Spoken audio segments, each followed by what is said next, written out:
Assalamualaikum sahabat ST Hikmah dalam agama Islam. Pada kesempatan kali ini akan membahas sebuah kata, yaitu kata setan. Kata setan berasal dari bahasa Arab yaitu syaiton, secara kebahasaan menggambarkan sifat dan perilaku. Secara etimologi dan teologis, istilah ini digunakan untuk makhluk yang memiliki karakteristik jauh dari kebenaran. Secara bahasa syaiton berasal dari kata syatona syatn yang berarti jauh. Setan disebut demikian karena ia jauh dari kebenaran, jauh dari rahmat Allah, dan berusaha menjauhkan manusia dari jalan yang lurus. Kemudian kata syatona juga dikaitkan dengan panas membakar, yaitu kata syato bahasa Arab. Dan ini melambangkan sifat setan yang suka memanas-manasi, memprovokasi, dan menggoda manusia dari perbuatan baik ke perbuatan buruk. Dan setan adalah musuh yang nyata aduun. Dalam Islam, setan adalah sebutan bagi jin atau manusia yang durhaka, membangkang, dan suka melawan aturan Allah. Tujuan jin setan adalah menipu dan menyesatkan manusia. Maka kata atau sebutan setan itu lebih merujuk pada sifat, karakter, atau golongan pembangkang dari kalangan jin maupun manusia yang berbisik waswasah ke dalam hati manusia untuk menyuruh berbuat kejahatan. Dalam konteks lain, istilah setan itu sering diidentikan sebagai musuh Allah karena sombong dan tidak mematuhi perintah Allah. Dalam bahasa Ibrani disebut Satan yang berarti pemfitnah, dan dalam bahasa Yunani diabolos atau roh jahat yang mendatangkan kejahatan. Kemudian dalam dunia Islam, setan itu ketika pada bulan Ramadan.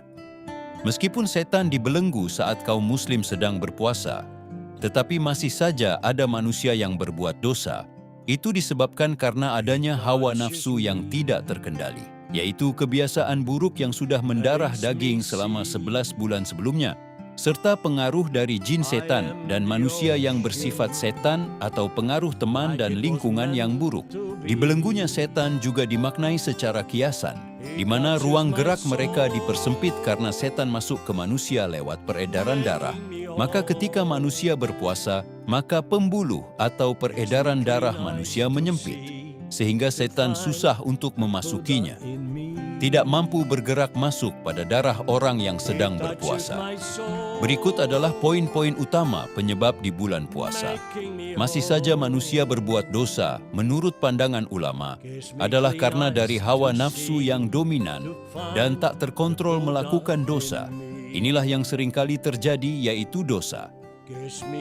Awalnya berasal dari nafsu diri sendiri, yaitu hawa nafsu diri yang mengajak pada kejelekan, dan tidak sadar telah kita ikuti.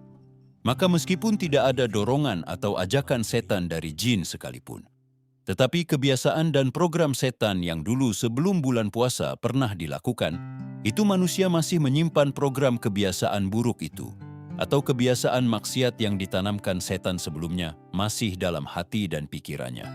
Sehingga nafsu tersebut berjalan sendiri untuk mengulanginya lagi.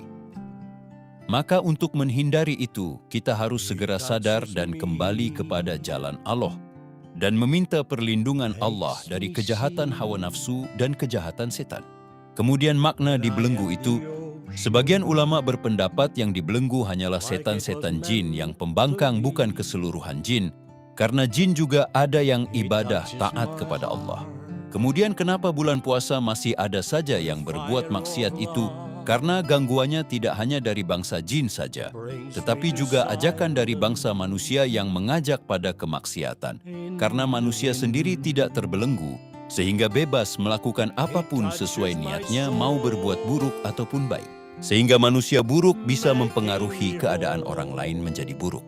Kemudian kapan setan terbelenggu, yaitu ketika ada orang yang menjalankan ibadah puasa dengan sempurna, yaitu menjaga adab, rukun, dan syarat sahnya. Orang yang puasanya sekadar menahan lapar dan haus masih rentan terpengaruh oleh hawa nafsu dan bujukan setan. Sebagai renungan, mari kita lihat sebuah kisah. Di sudut kota yang ramai, hiduplah seorang pria tua bernama Pak Ahmad. Puasa tahun ini terasa berat baginya. Ia hanya memiliki sepotong roti dan beberapa kurma untuk berbuka. Saat azan maghrib hampir tiba, ia melihat seorang anak kecil menangis karena kelaparan. Hatinya bergejolak, nafsunya berbisik untuk mengabaikannya, tetapi imannya berkata lain. Dengan tulus Pak Ahmad memberikan rotinya kepada anak itu. Malam itu ia berbuka hanya dengan air dan kurma, namun hatinya dipenuhi kebahagiaan yang belum pernah ia rasakan. Ia telah memenangkan pertarungan melawan nafsunya sendiri, menemukan makna sejati Ramadan. Secara ringkas, bulan Ramadan adalah momentum untuk memerangi hawa nafsu internal atau nafsu dalam diri untuk diajak tunduk taat pada aturan syariat Allah Subhanahu wa taala. Bukan hanya sekadar mengandalkan merasa aman dari gangguan setan, karena berpikir setan-setan jin sudah terbelenggu. Maka janganlah berpikir seperti itu, tetapi berpikirlah bagaimana caranya agar kita dengan sekuat tenaga mampu membelenggu sifat dan hawa nafsu buruk yang ada di dalam diri kita sendiri, tentunya dengan meminta kekuatan perlindungan dan pertolongan dari Allah Subhanahu wa taala. Demikian hikmah hari ini, semoga bermanfaat. Amin.